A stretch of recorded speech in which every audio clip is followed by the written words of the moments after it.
TV. ఈ రోజు మనతో పాటు ఉన్నారు శ్రీచక్ర పీఠ వ్యవస్థాపకులు, ప్రముఖ జ్యోతిష పండితులు డాక్టర్ ప్రదీప్ జోషి గారు. నమస్కారం గురుగారు. శ్రీమాత్రే నమః.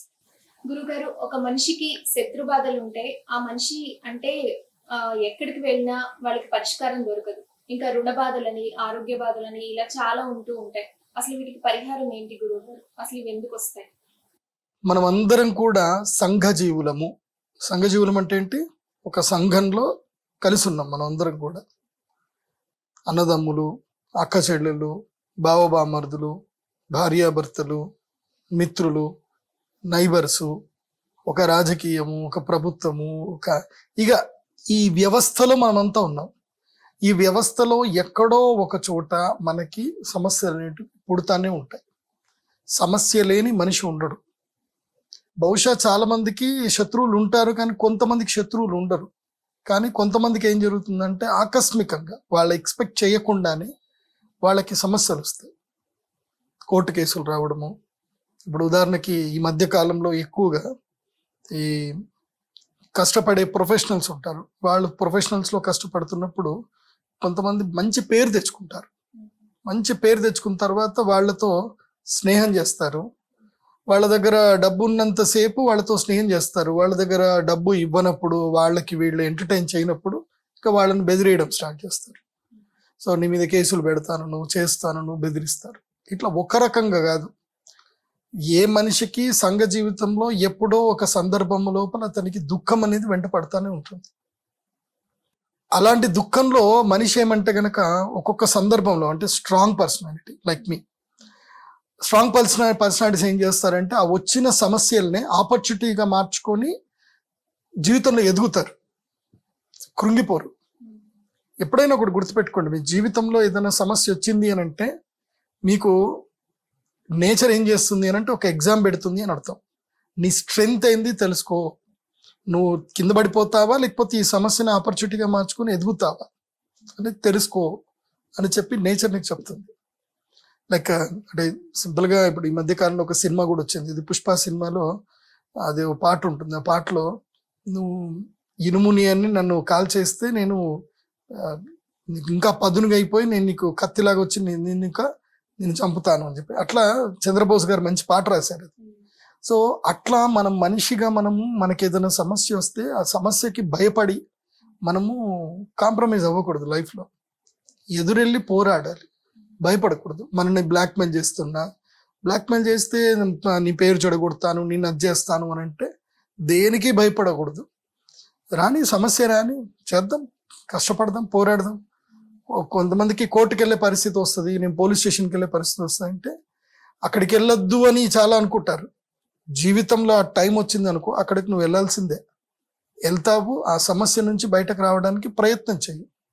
కానీ బ్లాక్మెయిల్ చేసే వాళ్ళందరికీ కూడా నువ్వు భయపడుతూ పోయావనుకో, నిన్ను జీవితాంతం భయపెడుతూనే ఉంటారు, బ్లాక్మెయిల్ చేస్తూనే ఉంటారు.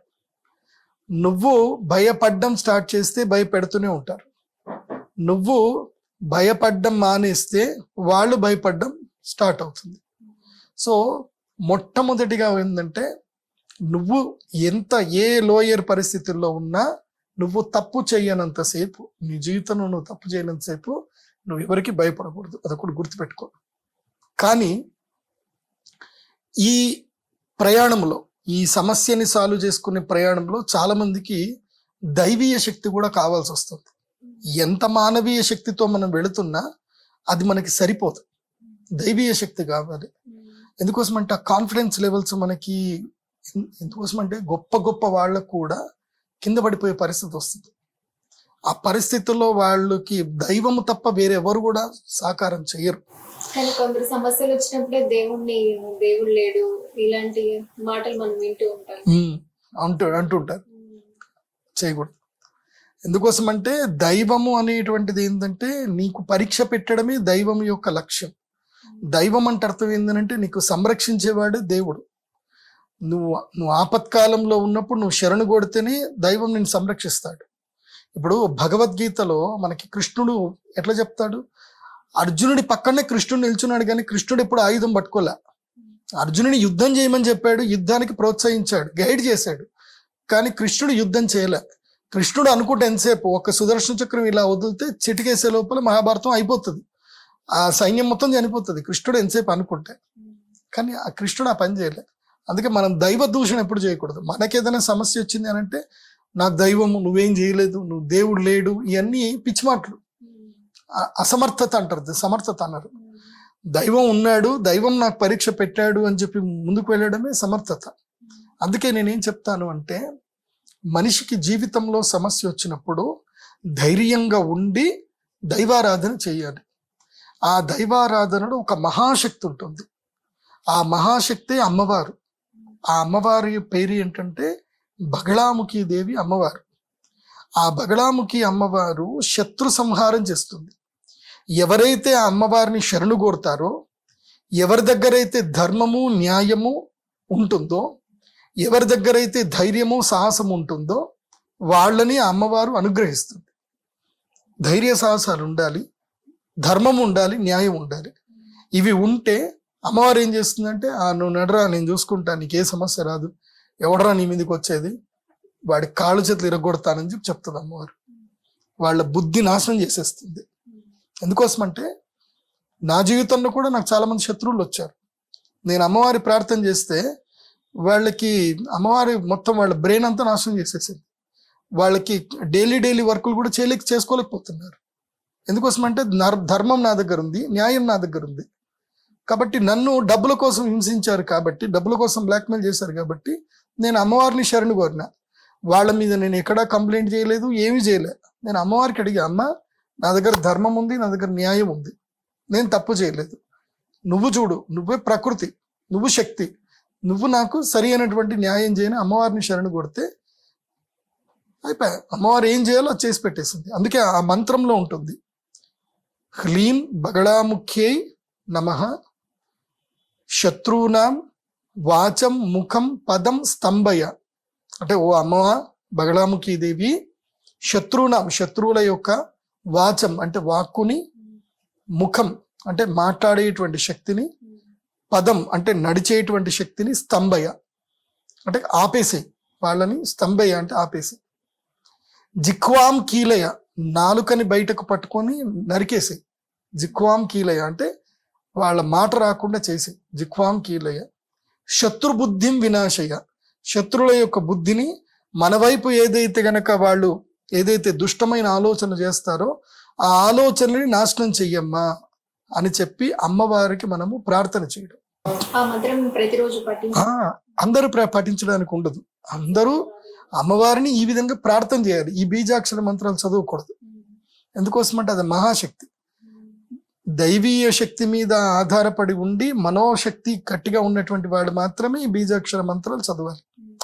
ఎందుకోసమంటే సింపుల్, నీకు నీ దగ్గర అగ్ని ఉంది, నీ చేతిలో అగ్ని ఉంది, నీకు ఆ అగ్నిని ఎలా వాడాలో తెలీదు, నువ్వు అది ఎక్కడ పెడితే అది నీ ఇల్లు కాల్చేస్తుంది. అట్లాగే బగళాముఖి లాంటి శక్తి మంత్రాలని అందరూ చదవకూడదు. గురువు దగ్గరికి వచ్చి గురువు మంత్రం ద్వారా చదివించుకొని చేయించుకొని ప్రసాదం తీసుకొని వెళ్ళాలి, దాని యొక్క అనుగ్రహాన్ని పొంది వెళ్ళాలి. ఎందుకోసమంటే ఎవడు చేసే పని వాడు చేయాలి. ఇప్పుడు వడ్రంగి చేసే పని వడ్రంగి చేయాలి. ఆ వడ్రంగి పని వడ్రంగి చేస్తాడు, బాగానే చేస్తున్నాడే, ఇదేదో మనం ఇంట్లో చేసుకుంటూ వెళ్ళిపోతుంది కదా, వాడికి ఎందుకంటే డబ్బులు ఇవ్వడము అని చెప్పి నువ్వు ఆ పనిముట్లు కొనుక్కొని చేసుకుంటే నీ పని సరిగ్గా రాదు, నీకు ఎక్స్పీరియన్స్ ఉండాలి. అట్లాగే ఆ దైవాన్ని ఎలా కంట్రోల్ చేయాలి, ఆ దైవీయ శక్తి, దైవంని కంట్రోల్ చేయడం అంటే ఏం లేదు, మన మనస్సు కంట్రోల్లో ఉండాలి. ఇప్పుడు దైవశక్తి నీ దగ్గర ఉంది, నీ మనస్సు సరిగ్గా లేదు. నువ్వు ఉదాహరణకి ఇంట్లో మీ నాన్నగారు ఏదో అన్నారు, మీ నాన్నగారి మీద కోపం చూసావనుకో శక్తి అటు వెళ్ళిపోతుంది. అది కరెక్టా? కాదు కదా. అప్పుడప్పుడు తండ్రి తిడతాడు, తండ్రిని కూడా నువ్వు కోప్పటి చూసావనుకో, నువ్వు మంత్రోపాసన ఉంది, నువ్వు ఎవరి మీద కోపం చూపించాలి, ఎవరి మీద కోపం చూపించకూడదు అనేది నీకు అది కంట్రోల్ని ఇస్తుంది, విచక్షణ నీకు ఉండాలి. ఆ ఉంటేనే ఆ మంత్రశక్తి నీకు పనిచేస్తుంది. అది నీకు సద్వినియోగం అవుతుంది, లేకపోతే దుర్వినియోగం అవుతుంది. మంత్రశక్తి అనేది అగ్ని లాంటిది. నువ్వు దాన్ని ఎలా సద్వినియోగం చేసుకుంటే మంచిగా వంట చేసుకోవచ్చు, మంచిగా భోజనాలు చేయొచ్చు, అన్ని చేయొచ్చు. దాన్ని దుర్వినియోగం అయింది అనుకో, దాన్ని సరిగ్గా వాడలేదంటే అది ఇల్లు కాల్చేస్తుంది. కాబట్టి బగళాముఖి లాంటి సాధనలు ప్రతి అమావాస్య రోజున మేము మా శ్రీచక్ర పీఠంలో చేస్తాం.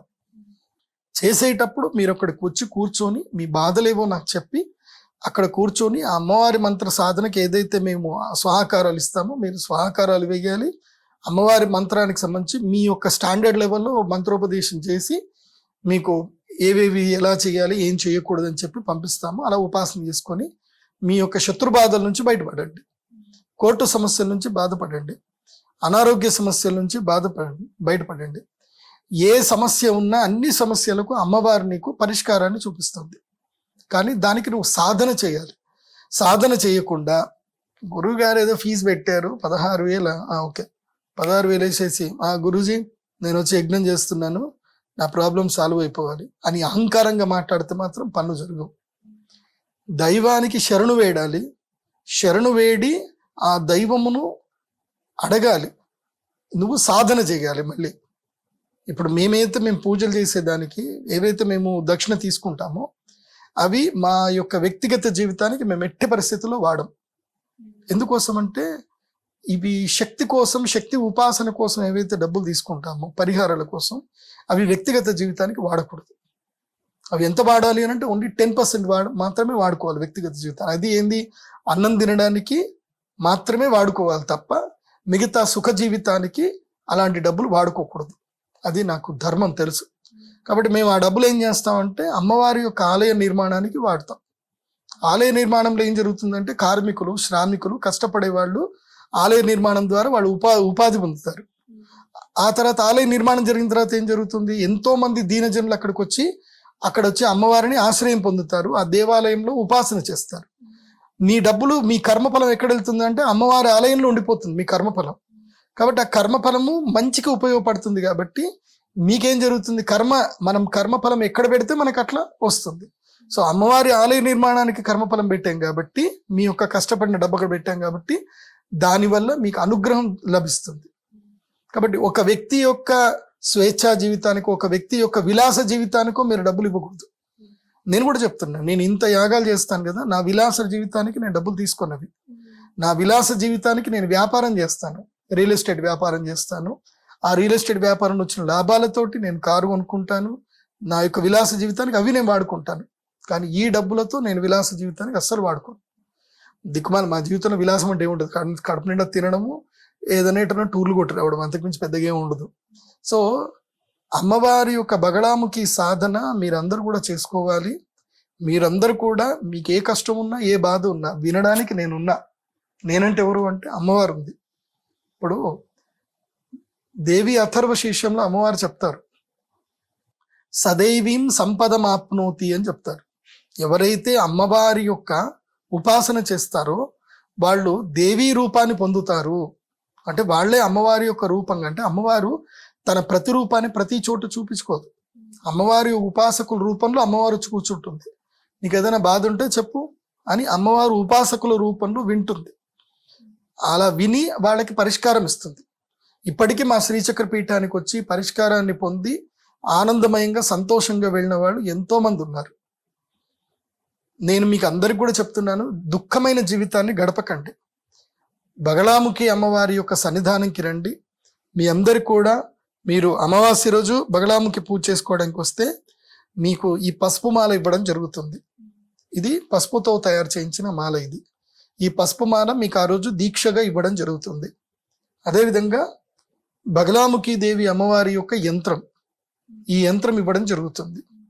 ఈ యంత్రమును మెడలో ధరించి ప్రతిరోజు 15 నిమిషాల పాటు బగళాముఖి దేవి అమ్మవారి యొక్క ధ్యానం చేసుకోవాలి. కేవలం ధ్యానం మాత్రమే, మంత్రం చెప్పం, అందరికీ మంత్రోపదేశం ఇవ్వము. ఎందుకు చెప్పాను, ఇందాక చెప్పాను కదా, దాన్ని ఎలా సద్వినియోగం చేసుకోవాలో తెలియదు. కాబట్టి మంత్రము కేవలము ఓం శ్రీ బగళాముఖ్యై నమః, ఇంతే. ఈ మంత్రం చదువుకుంటే అమ్మవారు చూసుకుంటుంది. వాళ్ళకి ఏమేమి ఇవ్వాలో అమ్మవారు చూసుకుంటుంది. ఇంకోసం అంటే అమ్మవారిని మనం ఏం అడగాల్సిన అవసరం లేదు. అమ్మకి తెలుసు బిడ్డకి ఏం పెట్టాలి, బిడ్డకి ఎలా చూసుకోవాలో అమ్మకి తెలుసు.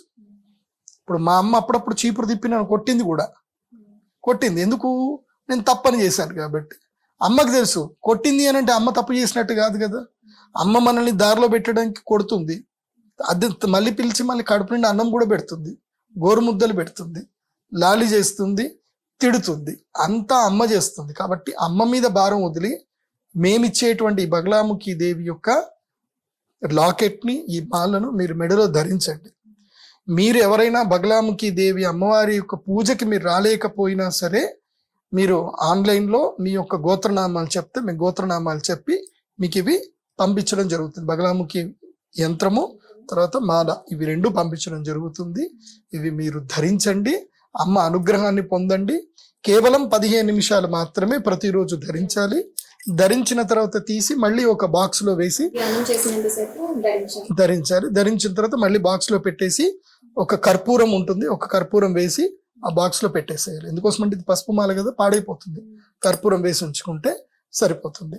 ఇలా ప్రతిరోజు ఒక 15 నిమిషాల పాటు స్నానం చేయగానే ఎన్ని రోజులైనా సరే, ఇంకా పురుషులైనా స్త్రీలైనా ఎవరైనా సరే 8 సంవత్సరాల పైబడిన వాళ్ళు మాత్రమే బగలాముఖి దేవి యొక్క సాధన చేయాలి. 8 సంవత్సరాల లోపల వాళ్ళు బగలాముఖి సాధన చేయడానికి లేదు. వాళ్ళు రాజ్యశ్యామల సాధన చేయాలి. వాళ్ళకి వేరే రాజ్యశ్యామల మాల ఉంటుంది, అది మీరు తీసుకోవచ్చు. 8 ఏళ్ళు దాటిన తర్వాత బగలాముఖి సాధన చేయొచ్చు. ఎందుకోసం అంటే ఏ మనిషికైనా 8 ఏళ్ల వరకు వాళ్ళకి నిష్కల్మత్వం ఉంటుంది, కల్మషం ఉండదు, ఎవరి మీద కోపం ఉండదు, ద్వేషము, ఈర్ష, ద్వేషము, అసూయ, క్రోధము ఇవన్నీ కూడా 8 ఏళ్ల తర్వాత మనిషిని అంటుకుంటాయి. 8 ఏళ్ల వరకు వాళ్ళంతా శుద్ధ సత్వ స్వరూపులే, జ్ఞాన స్వరూపులు అవుతారు. కాబట్టి 8 ఏళ్ల వరకు వాళ్ళకి రాజ్యశ్యామల దేవి యొక్క అమ్మవారిది ఇస్తాం. కాబట్టి రాజ్యశ్యామల దేవి అమ్మవారు కావాలంటే అది కూడా మీరు ఉపాసన చేసుకోవచ్చు. ఇప్పుడు ఈ బగలాముఖి సాధనకి ముఖ్యంగా ఎవరెవరు రావాలి అని అంటే, మా శ్రీచక్ర పీఠానికి శత్రువుల బాధలు. కానీ మీ దగ్గర ఏముండాలి? ఈ 4 ఉండాలి. ఏముండాలి అవి 4? ధైర్యము, సాహసము, ధర్మము, న్యాయం మీ దగ్గర ఉండాలి. ఉంటేనే రావాలి. మీ దగ్గర ధర్మం లేదు, మీరు ధర్మబద్ధంగా లేరు, న్యాయబద్ధంగా లేరు, అన్యాయంగా ఇంకోటికి నాశనం జరగాలని వచ్చి మాత్రం అమ్మవారి దగ్గర అడుగుతా అంటే మాత్రం నేను రానివ్వను, రావద్దని చెప్తాను. న్యాయం ఉండాలి మీ దగ్గర. అర్థమవుతుందా? మీ దగ్గర న్యాయం ఉండాలి. ఆ న్యాయము చట్టబద్ధంగా ఉండాలి, ధర్మబద్ధంగా ఉండాలి. దానివల్ల ప్రకృతికి మేలు జరగాలి, అందరికీ మంచి జరగాలి. అలా మంచి జరిగేది ఉంటేనే రావాలి, లేకపోతే రాకూడదు. ఎందుకోసం అంటే మేము ఈ బగలాముఖి వేసేది ఏంటంటే అందరూ బాగుండాలని చేస్తాం. ఎవరికైతే అనవసరంగా ఎవరైతే హింసిస్తారు, ఇప్పుడు 5 రూపాయల వడ్డీ తీసుకుంటాడు, ఇది అధర్మం. డబ్బులు తీసుకుంటారు, తిరిగి ఇవ్వరు, ఇది అధర్మం, అన్యాయం. ఈ మధ్య కాలంలో నాకు తెలిసిన ఒక వ్యక్తి ఉన్నాడు, పాపం అతను చాలా మంచి పిల్లవాడు. వాడి ఓనరు వాడి దగ్గర కోట్ల ఆస్తుంది, కోట్ల ఆస్తుంది. వాడికి ఏదో లోన్ అవసరం ఉంది, వాడు లోన్ తీసుకున్నాడు. వాడికి షూరిటీ సంతకం పెట్టాలి, లోన్కి ఏదైనా షూరిటీ పెట్టాలి కదా. ఎవడున్నాడు కదా అంటే వీడే ఉన్నాడు కదా, పెట్టరా షూరిటీ పెట్టరా అంటే మా సారే కదా అని పాపం వాడు షూరిటీ పెట్టాడు. తర్వాత ఏమైంది, సరిగ్గా వాడు చచ్చిపోయాడు. వాడు చచ్చిపోయిన తర్వాత వాడి ఆస్తి అంతా వీడికి వస్తుందా, పనోడికి వస్తుందా, లేకపోతే వాడి పెళ్ళానికి వస్తుందా? పెళ్ళానికే వస్తుంది. వాడి పెళ్ళానికి మొత్తం ఆస్తి అంతా వచ్చేసింది, ఎవరెవరు నామినో వాళ్ళందరికి వచ్చేసింది. వీడు ఒక్కడు షూరిటీ పెట్టాడు, వాడేమో 12 లక్షల రూపాయలు కట్టాలి. ఏదో చిన్న సంతకం, ఏదో చిన్నగా అర్జెంట్ డబ్బులు అవసరం ఉన్నాయి, తీసుకున్నాడు, షూరిటీ పెట్టరా అంటే పెట్టిండు, అంతే. వాడు పోయి వాళ్ళ భార్యను అడిగితే నేను ఎందుకు ఇవ్వాలి, నేను ఇయ్యా, వాడు దేనికి ఖర్చు పెట్టుకున్నాడో నాకు అనవసరం, నేను ఇయ్యా అంటుంది. వాడి దగ్గర కోట్ల వస్తుంది. వాడు చచ్చిపోయిన తర్వాత వాడి ఇన్సూరెన్స్ దాదాపు 3 కోట్ల రూపాయలు ఇన్సూరెన్స్ వచ్చింది. వాడి ఆస్తి అంతా ఈమె పేరు మీదకి మారిపోయింది, కానీ ఆమె నేను డబ్బులు ఇయ్యనంటుంది. పాపం వీడు పనోడు, వాడికి నెలకు సంపాదించుకునేది 20,000, వాడు 12 లక్షలు కట్టాలంటే వాడి జీవితకాలం అయిపోతుంది. వీడికి షూరిటీ, నువ్వే షూరిటీ పెట్టావు కదా, నువ్వు సంతకం పెట్టాలంట. పాపం వాడు నా దగ్గరకు వచ్చి ఏడుస్తే ఎంత ఏడ్చాడు, ఎంత బాధపడ్డాడు. అప్పుడు నేను, నువ్వు బగలాముఖి చెయ్యు, తర్వాత వెళ్ళి ఆమెను అడుగు, ఆమె ఇవ్వలేదు, చేయలేదు, అప్పుడు మనం చూసుకుందాం అని చెప్పాను. బగలాముఖి చేశారు. నెక్స్ట్ ఆమె డబ్బులు ఇవ్వకపోయేసరికి మంచి యాక్సిడెంట్ జరిగింది, కాలు విరిగి 6 నెలలు బెడ్ మీద పడింది. అప్పుడు వెళ్ళి మళ్ళీ వెళ్ళి అడుగు, నేను చెప్పిన టైంకి వెళ్ళి అడుగు అని చెప్పా. అప్పుడు ఆ బెడ్ మీద పడ్డప్పుడు వెళ్ళి అడిగాడు, అమ్మా ఇది తప్పు, మీకు ఇది యాక్సిడెంట్ కూడా జరగడానికి కూడా కారణం ఇదే, మీరు ఆ డబ్బులు ఇచ్చేసేయండి, మీకు ఇంకేం నష్టం జరగదు అని చెప్తే అప్పుడు ఆవిడ డబ్బులు ఇచ్చింది. అది సో ఇది కరెక్ట్. ఎందుకోసం అంటే దుర్మార్గం ఎప్పుడు చేయకూడదు, తప్పు ఎప్పుడు చేయకూడదు. నువ్వు న్యాయబద్ధంగా ధర్మబద్ధంగా ఉండు, అప్పుడు దైవం నీకు సహకారం చేస్తుంది. ధర్మబద్ధంగా లేవు, దైవం నిన్ను వెంటాడి వెంటాడి చీల్చెండాడుతుంది. అందుకే కదా ఈ శక్తులు ఉన్నవి. మానవుడు, అందుకే మనకి రుద్రయామల తంత్రం అని ఒక గ్రంథం ఉంటుంది. అందులో అమ్మవారు శివుణ్ణి అడుగుతుంది, ఇట్లా మానవులకి కలికాలం ఇలాంటి కష్టాలు వస్తే ఏం చేయాలి అని అంటే, అప్పుడు శివుడు చెప్పిన తంత్రోపాసనలు ఇవన్నీ కూడా శివుడు చెప్పాడు. ఇవన్నీ కూడా ఇలా ఎవరైనా దుర్మార్గంగా మానవుల్ని హింసిస్తే, మానవుల్ని బాధపడితే వాళ్ళకి ఇదే జరుగుతుంది. అలా ఇంకా చాలా ఉన్నాయి. ఈ మధ్య ఒకడేమో డెవలప్మెంట్కి తీసుకున్నాడు, వాడు ఇల్లు కట్టడు, స్థలం ఇవ్వడు. పాపం వాడి స్థలం ఉంది, సరే డెవలప్మెంట్కి ఏదో 1200 గజాలు స్థలం ఉంది, సరే డెవలప్మెంట్కి అయిపోతే నాకు ఒక 8 ఫ్లాట్లు వస్తాయని చెప్పేసి అని వాడు ధైర్యంకి వాడు డెవలప్మెంట్కి ఇచ్చాడు. వాడు డెవలప్మెంట్ తీసుకున్నాక వాడు డబ్బులు పెట్టాడు, ఇల్లు కట్టడు. తర్వాత దాని మీద ఆల్రెడీ 4గురికి అగ్రిమెంట్ చేసి ఫ్లాట్లు అమ్మేశాడు. ఏది ఫ్లాట్లు కట్టకన్నా మునిపే ఫ్లాట్లు అమ్మేశాడు. వాళ్ళందరూ కూడా మేము అగ్రిమెంట్ హోల్డర్ అని వాడు అంటాడు. వీడు ల్యాండ్ లార్డు, దాని మీద ఒక ఇటుక పెట్టింది, అది ఏం చేసింది లేదు. 1200 గజాలు, ఆల్మోస్ట్ దాని యొక్క వర్త్ 8 కోట్ల వర్త్. 8 కోట్ల ఆస్తి ఆగిపోయింది వాడికి. ఫ్లాట్లు రావట్లేదు, వాడు కట్టడం అంటే కట్టట్లేదు. తీరా కోర్టుకు వెళ్తే కేసు అంతా అట్లాగే ఉండిపోతుంది. 5 ఏళ్ళు అవుతుంది కోర్టులో కేసు కంప్లీట్ అవ్వడానికి. ఏం చేయాలి? ఇట్లా ఒక్కొక్కడి బాధలు, ఎన్ని రకాల బాధలు నా దగ్గరికి వచ్చి ఒక్కొక్కడి బాధలు చెప్పుకుంటా ఉంటారు. దేనికైనా పరిష్కారం, ఇవన్నీ పరిష్కారాలు కోర్టుకు వెళ్తే జరగవు. కోర్టుకు వెళ్తే 8 ఏళ్ళు 10 ఏళ్ళు అవుతాయి. ఎందుకోసమంటే ఒక్కోళ్ళు కాదు కదా, ఎంతో మంది బాధితులు ఉంటారు కోర్టులో. అంతమంది బాధితులందరికీ టైం ఇవ్వాలంటే కోర్టుకు కూడా సంవత్సరాల తరబడి అయిపోతుంది. దీంతో పాపం అడ్వకేట్లు కష్టపడతారు, వాళ్ళు కూడా చేద్దామని అంటారు. న్యాయవాదులకు కూడా చేయాలనే ఉంటుంది, కాకపోతే సమయం సరిపోదు కదా.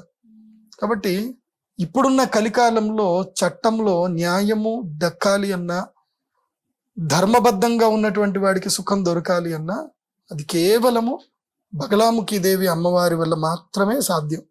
అందుకే బగలాముఖి అమ్మవారిని శరణు వేడితే ఆ అమ్మ ప్రకృతి శక్తి స్వరూపిణి, ఆ అమ్మ మనకి దారి చూపిస్తుంది. కాబట్టి ప్రతి అమావాస్య రోజు మా శ్రీచక్ర పీఠంలో బగలాముఖి పూజలు జరుగుతాయి. రండి, ఆ పూజ చేసుకోండి.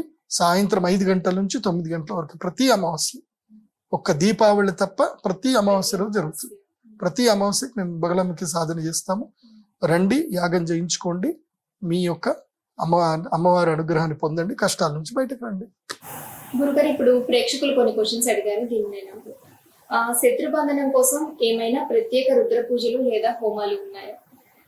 శత్రుబంధనం అంటే ఏంటి? శత్రువు ఎక్కడున్నా సరే ఆగిపోవాలి. స్తంభయ అని అంటారు. సో బగలాముఖి మంత్రములోనే క్లీం బగలాముఖి శత్రువునాం వాచముఖం స్తంభయ అని చెప్పేసి అంటారు. అంటే స్తంభనము అంటే శత్రువుని స్తంభనం చేయమని అంటారు. కాబట్టి బగలాముఖి సాధన చేస్తే చాలు. రుద్ర పూజలో కూడా స్తంభన విద్యలు ఉంటాయి, కాకపోతే అవి కొంచెం హయ్యర్ లెవెల్లో ఉంటాయి.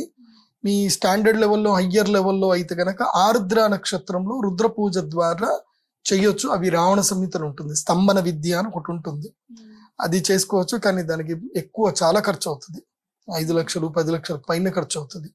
సో అట్లాంటి ఖర్చులు చేసుకునేది ఉంటే చేసుకోవచ్చు. కానీ స్తంభన విద్యలు వేరే ఉంటాయి, అంటే అష్టదిగ్బంధనం చేసే విద్యలు ఉంటాయి. అవి చేసుకుంటాను అంటే చేసుకోండి, లేకపోతే సింపుల్ మేము బగలాముఖి చేస్తాము, వచ్చి సామూహికంగా వచ్చి యజ్ఞం చేసుకుని వెళ్ళిపోండి. ఎందుకు ఇంత పెద్ద అక్కర్లేదు. అది ఇంకో క్వశ్చన్, శత్రు నాశనం చేయడానికి ఏ దేవుని పూజ చేయాలి? శత్రు నాశనం అంటే నిజంగా మీకు అంత అన్యాయం జరుగుతుంది, మీకు చాలా బాధ కలుగుతుంది అంటప్పుడు శత్రునాశనం చేయొచ్చు. అది బగలాముఖి పూజనే చెయ్యాలి. చేస్తే శత్రునాశనంకి, అంటే నాశనం అంటే ఏంటిదంటే ఆ శత్రువు వల్ల మీకు జరిగే ఇబ్బంది నాశనం అవుతుంది, అని ఆ శత్రువులు నాశనం అయిపోవడం, వాళ్ళు చనిపోవడం ఇవన్నీ మీరు ఎక్స్పెక్ట్ చేయకూడదు. ధర్మబద్ధంగా మాత్రం ఉండాలి. శత్రునాశనం అంటే ఏంటంటే శత్రువుల వల్ల కలిగే సమస్య నాశనం అయిపోవడం. దానికి బగలాముఖి సాధన చేస్తే సరిపోతుంది. బగలాముఖి యాగం చేయడానికి ఏమైనా నిబంధనలు ఉన్నాయా? ఎస్ సార్, నిబంధనలు ఉంటాయి. ముఖ్యంగా బగలాముఖి సాధన ఎవరైతే చేస్తారో వాళ్ళు చాలా శాంత స్వభావం కలిగి ఉండాలి, మైండ్ని కంట్రోల్ చేసుకోవాలి, తర్వాత నోటిని బాగా కంట్రోల్ చేసుకోవాలి. ఎవరిని పడితే వాళ్ళని ఏది పడితే అది అనకూడదు, ప్రతి ఒక్కరి మీద కోపం ప్రదర్శించకూడదు. ఎందుకోసం అంటే బగలాముఖి సాధన చేసిన తర్వాత, సిద్ధి కలిగిన తర్వాత మీరు ఏదంటే జరిగిపోతుంది. సో పిచ్చుక మీద బ్రహ్మాస్త్రాన్ని వదిలినట్టుగా ఎట్లా పడితే అట్లా దాన్ని పిచ్చిలాగా వాడకూడదు. ఎంత ఏది జరిగినా క్షమాగుణం ఉండాలి. క్షమాగుణం ఉంటేనే బగలాముఖి సాధన చేయాలి. క్షమాగుణం లేకపోతే బగలాముఖి సాధన చేయకూడదు. దానివల్ల అనర్థాలు చాలా జరుగుతాయి. సింపుల్, ఆ కర్మ క్రియేట్ అయ్యి తిరిగి నీ దగ్గరికి వస్తుంది. తన కోపమే తన శత్రువు, తన శాంతమే తనకు రక్ష అనే దాని మీద బగలాముఖి సాధన చేసే వాళ్ళు శాంత స్వభావం ఉండాలి, క్షమాగుణం కలిగి ఉండాలి, ఆశ ఉండకూడదు. ఆశ, వ్యామోహము, మదము, మాత్సర్యము, ఈర్ష్య, ద్వేషము, క్రోధం ఇవన్నీ లేనటువంటి వాడే బగలాముఖి సాధన చేయాలి. గురుగారు, బగలాముఖి యాగం చేయించుకోవడం వల్ల ఎలాంటి ప్రయోజనాలు కలుగుతాయి? సింపుల్, బగలాముఖి యొక్క సాధన చేయటం వల్ల నీ జీవితంలో రాబోయే అనర్థాలు ఏవి రాకుండా ఉంటాయి. నిన్ను ఎవరైనా సరే బ్లాక్మెయిల్ చేద్దామన్నా, నిన్ను ఎవరైనా హింసిద్దామని అనుకున్నా, అంటే అన్వాంటెడ్లీ, అంటే ఏదో ఒక ఎక్స్పెక్ట్ చేసుకొని మనని ఇబ్బంది పెట్టే ఉద్దేశంతో ఎవరైనా వస్తే, అధర్మబద్ధంగా వస్తే వాళ్ళని అమ్మవారు మట్టు పెట్టిస్తుంది, దూరం చేస్తుంది. అంటే నీకు ఒక రక్షణ ఇస్తుంది. బగలాముఖి అన్న అమ్మవారు నీకు రక్షణ ఇస్తుంది. గురుగారు, శత్రువులను ఎదుర్కోవడానికి బగలాముఖి యాగం ఎంత ప్రభావవంతంగా పనిచేస్తుంది? 100% ప్రభావవంతంగా పనిచేస్తుంది. 100% పనిచేస్తుంది. కాకపోతే ఎన్ని రోజుల్లో వాళ్ళకి తెలుసు? నువ్వు సాధన చేయాలి. నువ్వు సాధన చేసి 108 రోజులు నువ్వు సాధన చేస్తే పరిష్కారం దొరుకుతుంది. కాకపోతే నేను చెప్పాను కదా, బగలాముఖి సాధనకు ఏవైతే ధర్మబద్ధంగా ఏదైతే నువ్వు ఉండాలో అలా ఉండగలగాలి. అలా ఉంటేనే నీకు అవి పరిష్కారం దొరుకుతుంది. నీ నీ నీ మనసులో క్రోధము, ద్వేషం, అంటే ఇంకా నాశనం అయిపోవాలి, ఇదైపోవాలి అట్టుండకూడదు. నాకు సమస్య పరిష్కారం అవ్వాలని ఇంటెన్షన్ ఉండాలి. ఎదుటివాడి నాశనాన్ని బలంగా కోరుకోకూడదు నువ్వు. అది గురుగారు, బగలాముఖి యాగం చేయడానికి అనువైన రోజులు లేదా పర్వదినాలు ఏవి? బగలాముఖి సాధనకు అత్యంత శ్రేష్టమైన పర్వదినం ఏమిటంటే గనక అమావాస్య. అమావాస్య పర్వదినము, పూర్ణ దినం అంటారు. ఇప్పుడు నంద, భద్ర, జయ, రిక్త, పూర్ణ అని 5 తిథులు ఉంటాయి. అందులోపల పౌర్ణమి, తర్వాత అమావాస్య, ఈ 2 తిథుల్లో కూడా బగలాముఖి సాధన చేయవచ్చు. అదేవిధంగా అష్టమి రోజు కూడా బగలాముఖి సాధన చేయొచ్చు. ముఖ్యంగా ప్రధానంగా ఆరుద్ర నక్షత్రంలో బగలాముఖి సాధన చేస్తే మంచిది. ఆరుద్ర నక్షత్రము అది మంచి అద్భుతమైన నక్షత్రం. అయితే కొన్ని కేసుల్లో, అంటే చాలా సివియర్ కేసులు ఏవైతే ఉంటాయో, అంటే ఇంకా వాళ్ళకి ఇంకో అన్యథా శరణం, ఇంకొక మార్గం లేదు అనేటువంటి వాళ్ళకి మాత్రం భరణీ నక్షత్రంలో చేస్తారు. అది కేవలం గురువులు, మంచి సిద్ధ మంత్రం తెలిసినటువంటి వాళ్ళ ద్వారా బగలాముఖి సాధన భరణీ నక్షత్రంలో చేయాలి. ఏ జాతకానికి సంబంధించిన వాళ్ళైనా ఈ బగలాముఖి సాధన చేయడానికి అర్హులేనా? ఎవరైనా చేసుకోవచ్చు. 8 ఏళ్లు దాటినటువంటి వాళ్ళు ఎవరైనా సరే బగలాముఖి సాధన చేయొచ్చు, యజ్ఞం చేసుకోవచ్చు. కాకపోతే నిష్కల్మషమైన మనస్తత్వం ఉండాలి, సేవా దృక్పథం ఉండాలి, అందరి మీద జాలి, దయ, కరుణ ఉండాలి, ప్రేమైక తత్వం ఉండాలి, క్షమాగుణం ఉండాలి, ఆశ, అత్యాశ ఉండకూడదు. ఆశ లేని మనిషి ఉండడు కానీ అత్యాశ ఉండకూడదు. భోగ విలాసాల కోసం అని చెప్పి దైవారాధన చేయకూడదు. ఇప్పుడు మీ దగ్గర చేయించుకోవాలని చాలా మంది అనుకుంటూ ఉంటారు కదా, సాధారణ జనాలకి అనుకూలంగా ఉంటుంది? చాలా ఈజీగా ఉంటుంది. అందరితో నేను మాట్లాడతాను. మా అమ్మవారి యొక్క దేవస్థానంలో చేస్తాం ఇది. ప్రతి అమావాస్య రోజు సాయంత్రం 5 గంటల నుంచి 9 గంటల మధ్యలో ఈ యజ్ఞం జరుగుతుంది. అందరూ రావచ్చు, కుటుంబంతో రావచ్చు, చక్కగా యజ్ఞం చేసుకోవచ్చు. అమావాస్య రోజు మాత్రమే చేస్తున్నాం ఇప్పుడు. భవిష్యత్తులో ఒకవేళ జనాలు పెరిగితే అష్టమి రోజు కూడా చేయడానికి చూస్తాము. ఎవరైనా మాకు ప్రత్యేకంగా చేసి ఇవ్వండి అని అంటే భరణీ నక్షత్రంలో చేసిస్తాం ప్రత్యేకంగా. అంటే బాగా పెద్ద సమస్య ఉంటే, సుప్రీంకోర్టు రేంజ్లో ఉంటే, హైకోర్టు సుప్రీంకోర్టు రేంజ్లో ఉంటే వాళ్ళకి భరణీ నక్షత్రంలో చేసిస్తాం. బగలాముఖి సాధన ద్వారా ఈ శత్రుబాధల నుంచి ఎలా బయటపడాలో చక్కగా వివరించారు. ధన్యవాదాలు. శ్రీమాత్రి.